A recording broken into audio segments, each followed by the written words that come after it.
장 1절부터 10절까지의 말씀입니다.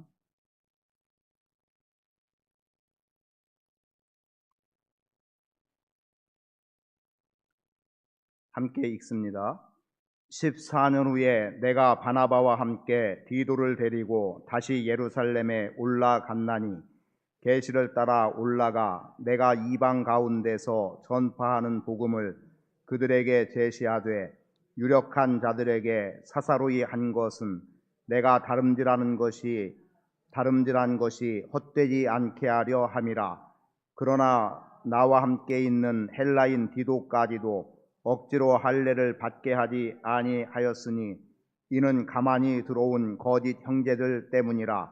그들이 가만히 들어온 것은 그리스도 예수 안에서 우리가 가진 자유를 엿보고 우리를 종으로 삼고자 함이로되 그들에게 우리가 한시도 복종하지 아니하였으니 이는 복음의 진리가 항상 너희 가운데 있게 하려 함이라. 유력하다는 이들 중에 본래 어떤 이들이든지 내게 상관이 없으며 하나님은 사람을 외모로 취하지 아니하시나니 저 유력한 이들은 내게 의무를 더하여 준 것이 없고 도리어 그들은 내가 무할례자에게 복음 전함을 맡은 것이 베드로가 할례자에게 맡음과 같은 것을 보았고 베드로에게 역사하사 그를 할례자의 사도로 삼으시니가 또한 내게 역사하사 나를 이방인의 사도로 삼으셨느니라. 또 기둥같이 여기는 야고보와 게바와 요한도 내게 주신 은혜를 알므로 나와 바나바에게 친교의 악수를 하였으니 우리는 이방인에게로 그들은 할례자에게로 가게 하려 함이라. 다만 우리에게 가난한 자들을 기억하도록 부탁하였으니 이것은 나도 본래부터 힘써 행하여 왔노라. 아멘. 다른 복음은 없다는 것을 2시간 동안 계속해서 반복적으로 말씀을 드렸고 오늘은 같은 복음, 다른 대상이라고 하는 내용으로 함께 은혜를 받고자 합니다. 종종 성경을 어느 관점에서 보는 것이 좋을까 기도하며 또는 고민하는 경우들이 있기도 합니다. 왜냐하면 같은 말씀이어도 어느 각도에서 보느냐에 따라서 성경의 최소한 본문 자체에서의 방향들이 조금은 다를 수 있기 때문인데 오늘 저는 본문 말씀 속에서 사도 바울이 이방인을 위해서 부름받은 사도라고 하는 것을 인정받았던 내용인데 그런데 어떤 사람들에 의하면 사도 바울이 전하는 복음 자체가 과연 진정한 구원이 있는 복음이냐 또는 그가 진정한 사도이냐라고 하는 것에 대한 도전들이 있었던 까닭에 지금 사도 바울은 예루살렘에 올라가서 그곳에서 사도들과 유력하다고 표현되어지는 사도들은 베드로를 비롯한 제자들이 대체로 유력한 자들에 속하게 되는 거죠. 그래서 그들을 통해서 이방인에게 복음 전하기 위해 부름받은 사도라고 하는 것을 인정받게 되고 그리고 사도 바울이 전하는 복음이 조금도 그릇됨 없는 진정한 복음이라고 하는 것을 증명받게 됩니다. 그래서 복음은 12명의 제자로 불려지는 베드로를 비롯한 제자들이 전하는 복음이나 예수님의 죽으심과 부활을 직접 목격하지 않고 후에 예수 믿는 사람들을 박해하다가 하나님의 부름을 받아서 그리스도의 복음을 전하게 되는 사도 바울이나 전하는 복음의 내용은 동일하다라고 하는 것을 하나 표현해 주고 있고 그러면 누구는 어떤 대상을 또 누구는 어떤 대상을 이렇게 굳이 구분 지어져서 복음이 전해져야 되느냐라고 한다면 답은 두 가지입니다. 하나는 그렇습니다라는 것이고 또 하나는 그렇지 않을 수도 있다는 거죠. 무슨 말입니까? 우리는 복음을 전할 때 특정한 부분에서 더 많은 어떤 대상에게 복음을 전하는 일은 있지만 우리가 복음을 전할 대상자들을 우리가 임으로 제한을 해서 이 사람에게는 복음을 전해도 되고 저 사람에게는 복음을 전하면 안 된다는 것을 우리가 판단하지 않는다는 거죠. 그런 측면에서 볼 때 사실은 다른 대상이라고 표현하는 것은 그릇된 표현이 될 수도 있겠지만 오늘 우리가 주되게 주된 사역의 부분은 각자가 다 다름이라는 거죠. 그리고 그 다름은 인정될 수 있어야 된다는 겁니다. 그래서 복음만 동일하게 인정되는 것이 아니라 우리의 사역도 비록 대상은 다르고 행하는 부분들은 사역의 범주는 각각의 제각기 다를 수 있지만 그럼에도 불구하고 사역은 하나님께 영광이 되어지는 동등한 사역으로 인정받아야 된다는 것이 오늘 본문의 말씀을 통해서 우리에게 주시고자 하는 교훈입니다. 그래서 오늘 본문 말씀 속에서는 종이라는 표현도 나오고 자유라는 표현도 나와요. 그렇게 나올 수밖에 없는 것은 우리가 예수 그리스도를 통해서 자유함을 입은 자인데, 그런데 할례를 받아야 된다, 율법에 맞춰야 된다, 이렇게 주장하는 사람들이 있다 보니까 그들은 오히려 율법에 매이게 만들고 율법의 종이 되게 만드는 이 상황들로 몰아가는 일들이 거짓된 자들에 의해서 나타나고 있다는 겁니다. 그래서 오늘 본문 속에서 나오는 또 다른 인물 하나가 나오죠. 누굽니까?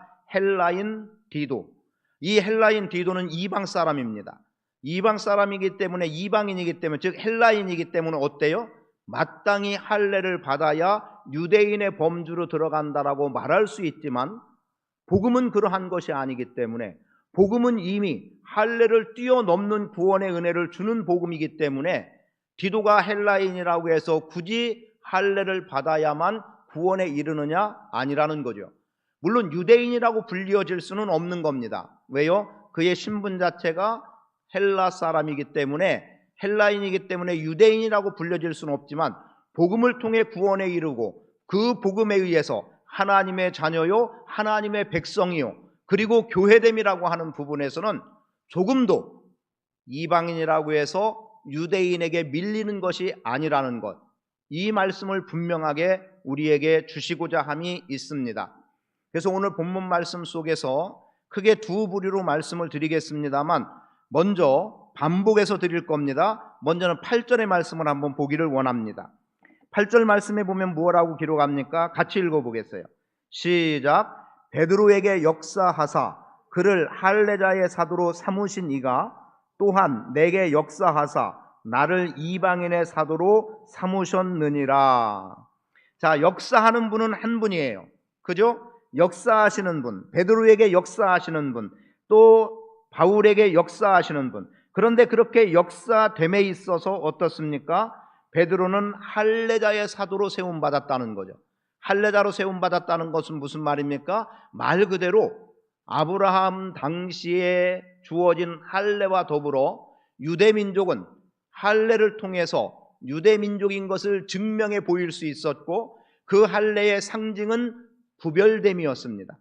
그러다 보니까 베드로는 어때요? 유대인으로서 유대인에게 복음을 전하는, 할례자로서 할례자에게 복음을 전하는 일을 하게 되는 사도로 부름을 받았다는 것이고, 그리고 바울은 어떻습니까? 바울은 할례를 받은 사람이기도 하고 그도 유대인이기도 해요.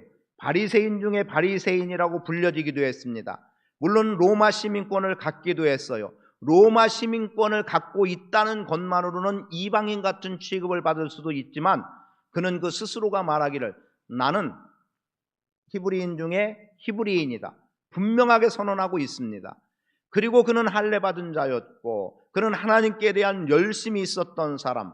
그런데 그런 사도 바울이 그리스도의 복음을 전할 때는 그를 통해서 주어지는 대상들은 어떤 대상? 주로 유대인이 아닌, 즉 할례 받지 않은 이방인이었다라고 말씀하고 있는 겁니다. 그도 그럴 것이, 바울은 끊임없는 선교 여행을 했던 거죠. 그래서 예루살렘을 벗어나서 땅끝까지 이르러 내 증인이 되라고 말씀하신 그 선교적 사역을 바울은 충실하게 이행해 나가고 있었던 사람입니다.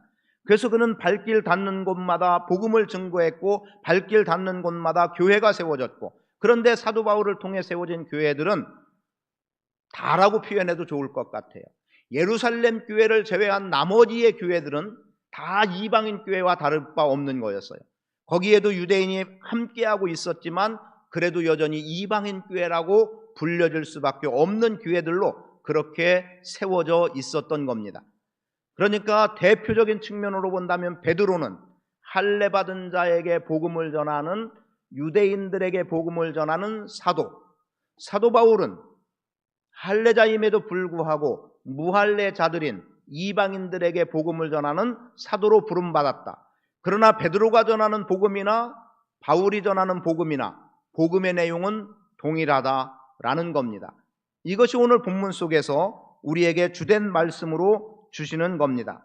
자, 1절로 가봅니다. 1절에 보면 14년 후에 내가 바나바와 함께 디도를 데리고 다시 예루살렘으로 올라갔다라고 말합니다. 바울은 이미 주님의 부름을 받은 이후에 3년 후에 예루살렘에 올라갔던 적이 있습니다. 그리고 이제 부름받은 지 14년이 되었을 때 두 번째 예루살렘 교회를 방문을 하게 되는데, 이 두 번째 방문은 첫 번째 방문과는 조금 다른 상황이에요. 첫 번째 방문은 뭐였냐면 바울이 사도라는 자체를 아무도 인정하려고 하지 않았습니다. 왜입니까? 예수 믿는 사람들을 핍박했어요. 그런 자가, 그리고 예수 믿는 자를 잡아들이기 위해서 다메섹으로 가다가 거기서 예수를 만났다는데, 그런데 그게 진정이냐? 그가 사도 바울이 정말 저가 사도로 정말 부름을 받았느냐? 소위 우리의 신학적 개념에서도 사도 또는 제자라고 불려졌던 당신은 예수님이 직접 부른 사람, 예수님의 십자가의 죽음을 목격한 사람, 또 예수님의 부활을 목격한 사람, 최소한 이 내용이 다 포함되어져야만 진정한 사도로 인정을 받았었던 겁니다. 그런데 사도 바울은 어떻습니까? 우리야 지금 사도 바울이라고 편안하게 부르고 있지만 사도 바울은 예수님의 부름을 직접 즉 살아계신 예수님으로부터 부름을 받은 것도 아니고, 예수님의 십자가의 죽음의 현장에 있어서 그것을 목격한 사람도 아니고, 그리고 예수님이 사흘 만에 부활하신 그 부활을 경험한 사람도 아니었기 때문에 그에 대해서는 사도라고 이름이 붙여져서는 안 된다는 전제가 있었던 겁니다. 그런데 어느 날부터 이가 복음을 전하고 있고 사도라고 말하는 거예요. 나는 예수님의 부활하신 예수님에게 직접 부름을 받았다는 거예요. 그러니 아무도 인정하려고 하지 않았던 거예요. 그런데 그때 누가요? 바나바가 지금 바울을 데리고 예루살렘으로 가서 이 사람이 정말 부름을 받은 자다, 하나님의 부름을 받은 자다라고 하는 것을 증명해 준 거예요. 보증을 써준 겁니다. 쉽게 말하면. 그렇게 됨으로 인해서 바울은 이제 사도로서의 사명을 감당해 나가고 있지만, 세워지는 교회들은 그것을 그다지 인정하려고 하지 않았던 거예요. 야, 네가 무슨 사도냐? 핍박하던 너를 사도라고 부를 만한 이유가 없다. 이제 이런 정도가 자꾸 되어져 버리고 있었던 겁니다. 그래서 지금 다시 14년이 된 지금에 와서는 어때요? 바울에 대해서 사도직을 인정하지 않으려고 하고, 바울이 전하는 복음이 그게 합당하냐? 야, 거기에 할례가 포함돼야 돼. 율법의 내용들이 좀 들어가야 돼. 자꾸 이렇게 거짓된 사람들이 바울을 모함하고 있기 때문에, 그러면 바울이 전한 복음이 정말 참된 복음인지 아닌지를 유력한 자라고 불려지는 예루살렘 교회의 사도들에게 한번 이야기를 해보고, 그리고 그들에게 계속해서 이 복음이 전해지는 것이 정상적이고 진정한 복음의 가치가 있는 것인지를 이제 확인하기를 원했던 겁니다. 그래서 두 번째 올라가게 된 거였어요. 그런데 올라가서 이야기하는 내용 속에 보면 먼저는 계시를 따라 올라갔다고 말하고 있고, 그리고 바울이 이방 가운데서 전파하는 복음을 그들에게 제시할 수 있는 기회가 됐다는 겁니다. 즉 내게 있는 복음, 내가 전하는 복음, 자 이런 겁니다 라고 당당하게 말할 수 있는, 누구에게? 유력한 자들에게 그렇게 말할 수 있는 기회를 갖게 됨으로 인해서 지금까지 바울이 복음을 가지고 다름질했던 그 다름질이 헛된 다름질이 아니라고 하는 것을 보여주게 된 겁니다. 뒤에 인정되는 부분까지도 나가고 있습니다만, 바로 여기로부터 바울은 아주 그냥 저라면 굉장히 흥분됐을 것 같아요. 야, 이제서야 내가 저 유력한, 복음의 유력한 자들 앞에서 내 복음을 당당하게 말할 수 있고, 내가 전한 복음이 결코 헛된 복음이 아니라는 것을 증명받을 수 있는 기회. 여러분, 언제고 여러분들 안에 있는 예수 그리스도의 십자가의 구원의 복음, 부활의 복음이 여러분 삶 가운데 언제나 누구 앞에서나 증명되어지기를 원합니다.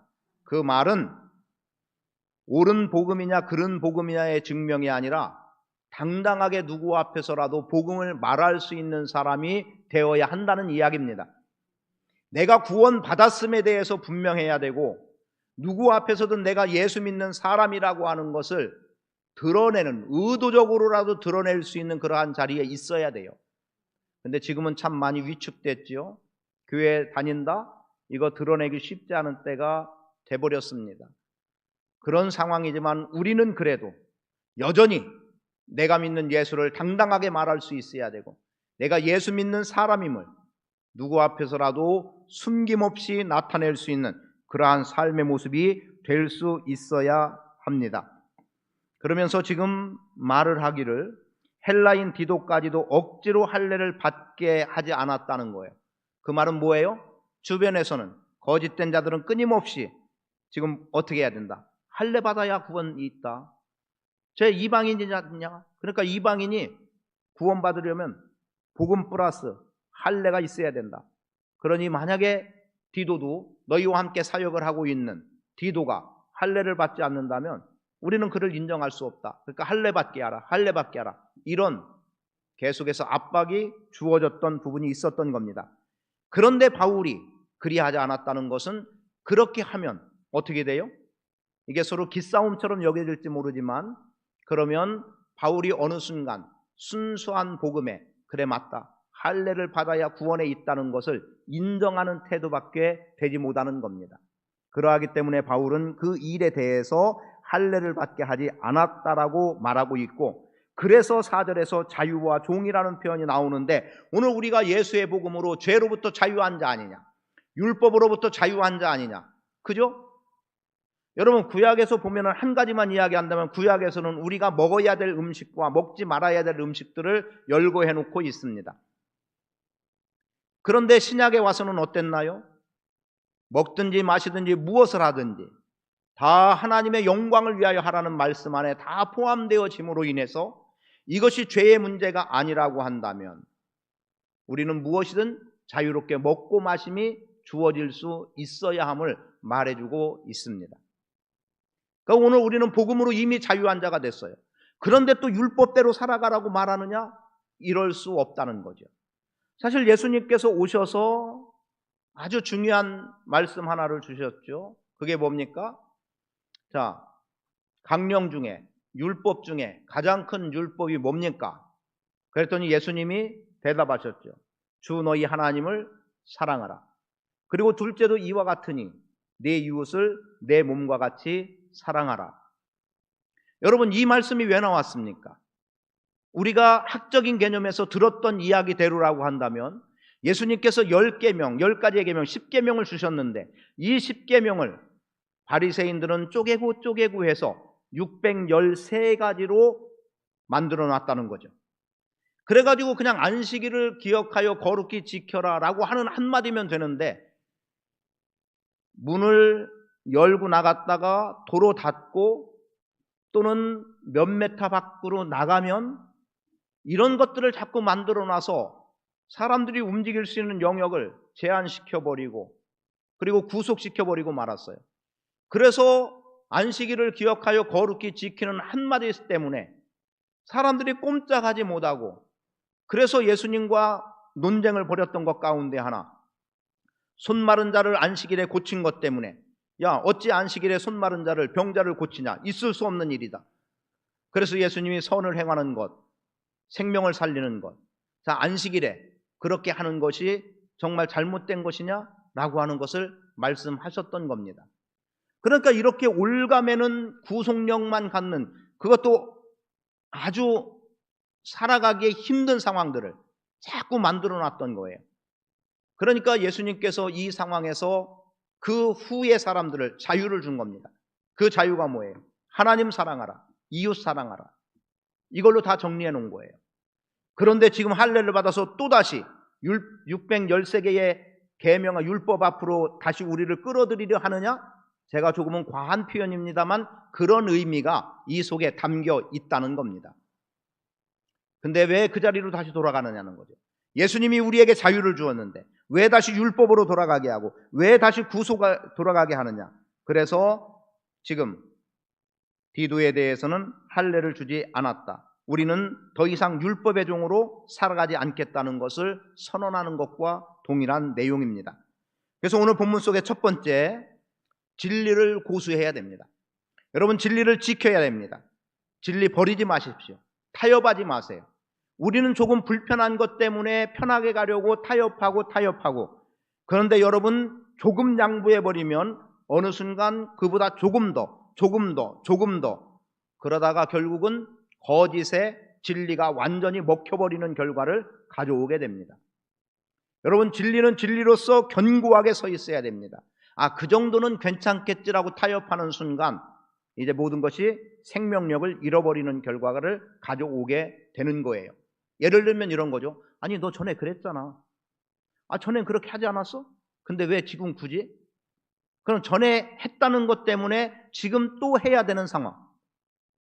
전에 그랬어요. 전에 했어요. 그러나 내가 더 믿음이 견고해져서 이제는 그것을 끊어버리고 안 하려고 하는데 자꾸 밀고 들어오는 세력은 뭐예요? 너 전에 그러지 않았냐? 너 전에 그랬는데 그때 그랬어도 아무 문제 없지 않았냐? 그러면 우리는 어쩔 수 없이 다시금 또 그 일에 문을 열어놓을 수밖에 없는 일들이 많은 겁니다. 예수 믿고 구원받았다. 예수 믿고 변화됐다. 그럼 이 변화됨 속에서 다시 과거로 돌아가면 안 되는 거예요. 옛사람이 새사람을 입었습니다. 그런데 어느 순간 또다시 옛사람으로 돌아가서는 안 되는 거예요. 그런데 자꾸 우리는 죄의 유혹 때문에라도 옛사람에게로 넘어가려고 하는 이런 부분에서 자꾸 문제가 생기는 일들이 너무 많다는 거죠. 물론 거기에는 교회 안에 거짓 형제들이 들어왔기 때문이기도 해요.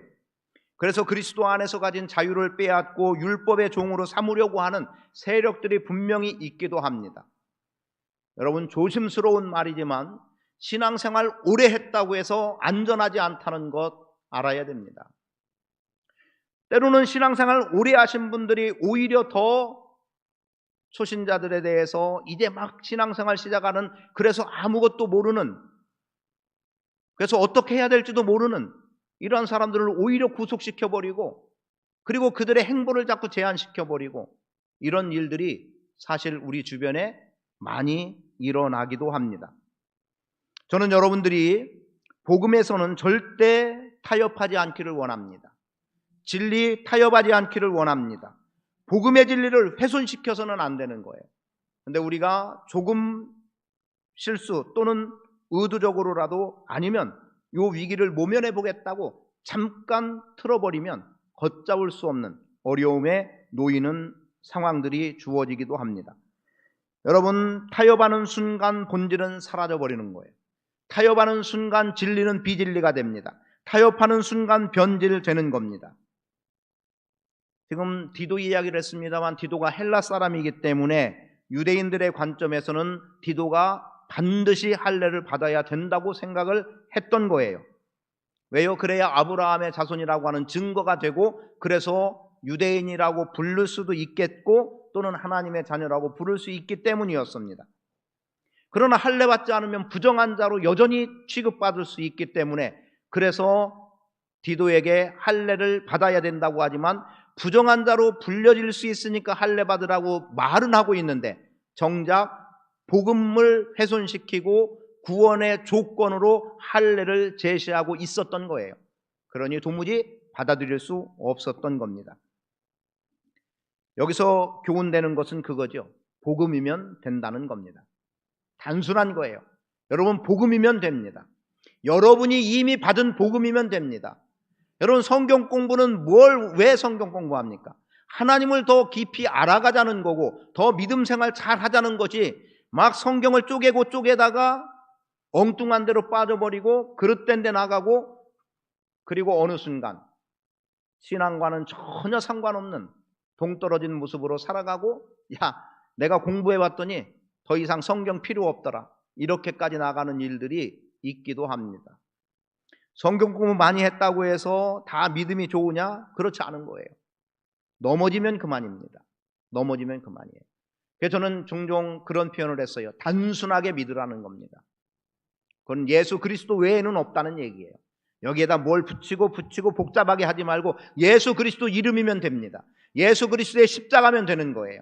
오직 주 여호와 하나님이면 된다는 거죠.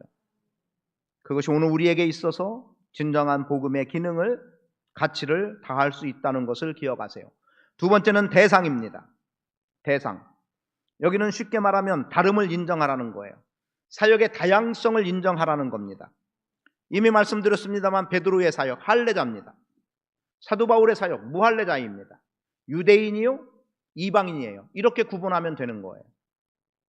그래서 인정하는 거예요. 그래, 너는 유대인에게, 너는 이방인에게.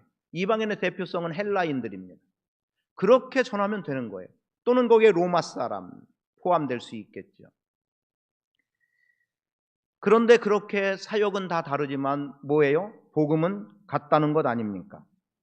그래서 이미 앞에서 8절로 이미 말씀드렸기 때문에 지금 두 번째는 간단하게 말씀드리겠습니다만 9절을 보면 이렇게 말씀하죠.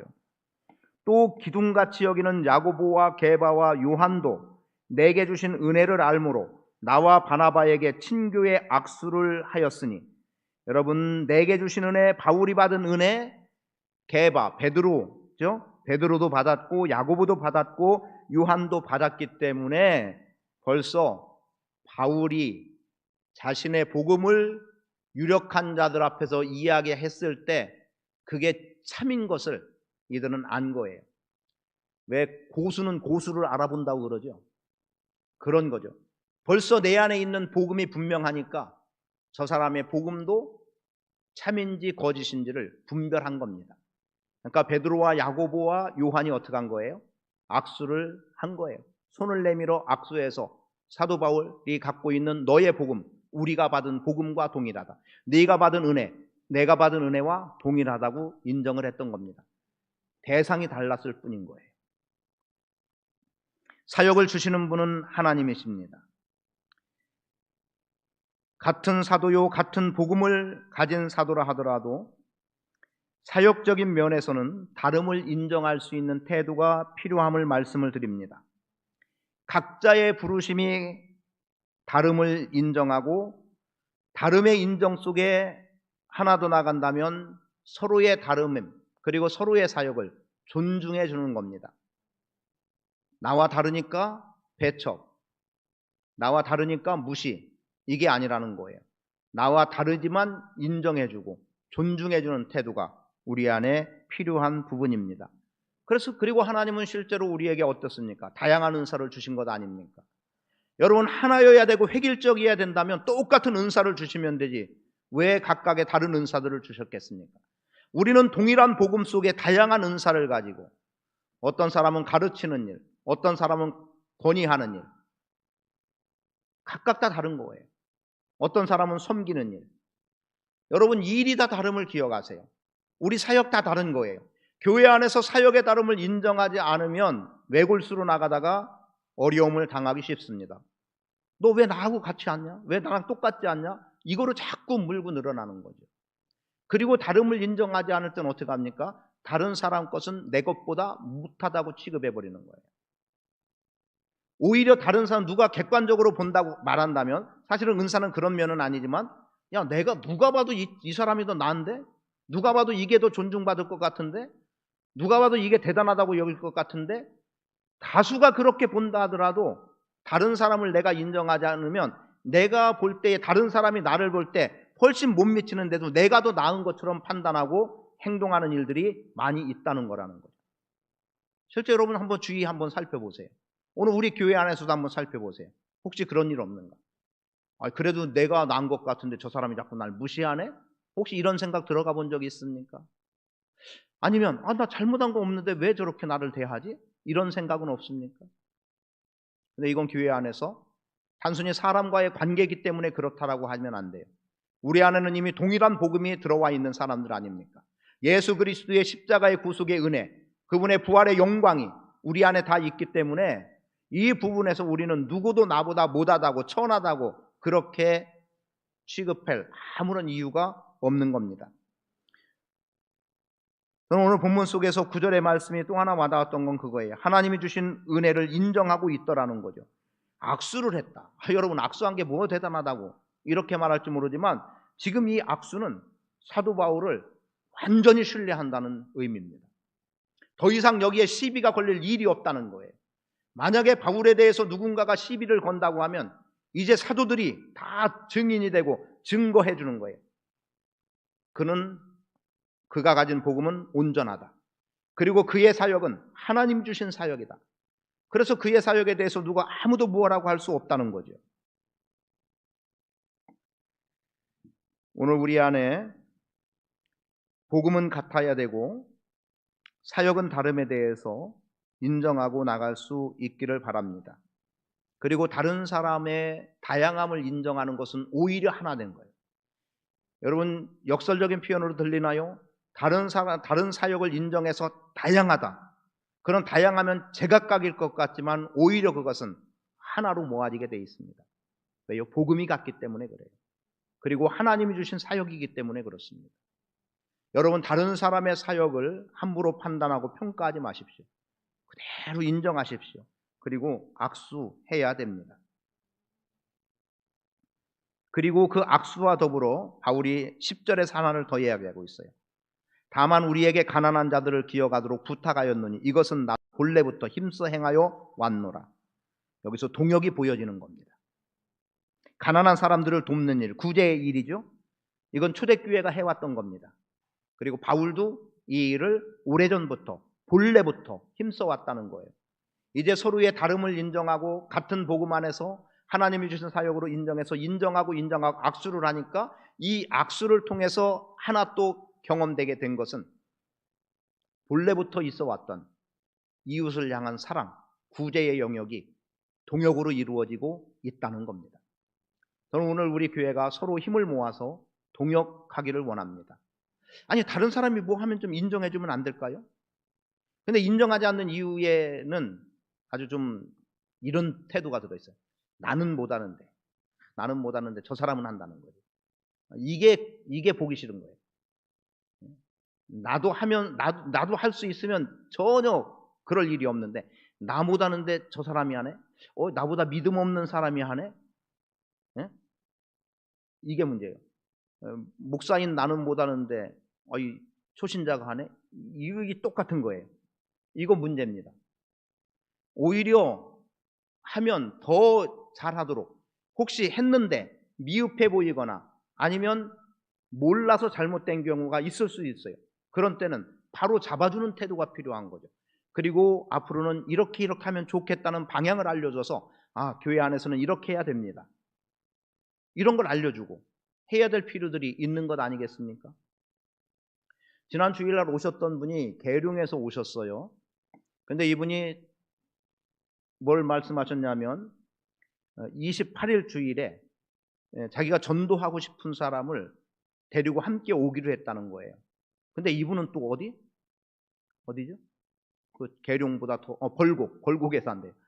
근데 차 운행을 해드릴 수도 없는 상황인데 한 분은 벌곡, 한 분은 지금 이제 교회 나와 믿음이 있다고 하는 이분은 계룡. 그 제가 마음속에 은근히 부담이 생긴 거예요. 이걸 어쩌지? 근데 이분이 뭐라고 말씀하면 더 멀어도 갑니다. 이거였어요. 그리고 벌곡에 계신 분은 뭐 21번인가 뭐 몇 번 차를 타면 여기 도마동 사거리에서 내리고 당신은 2002번인가를 타면 도마동 시장 앞에서 내린다는 거예요. 그래서 거기서 만나서 택시 타고 여기로 오면 된다는 거예요.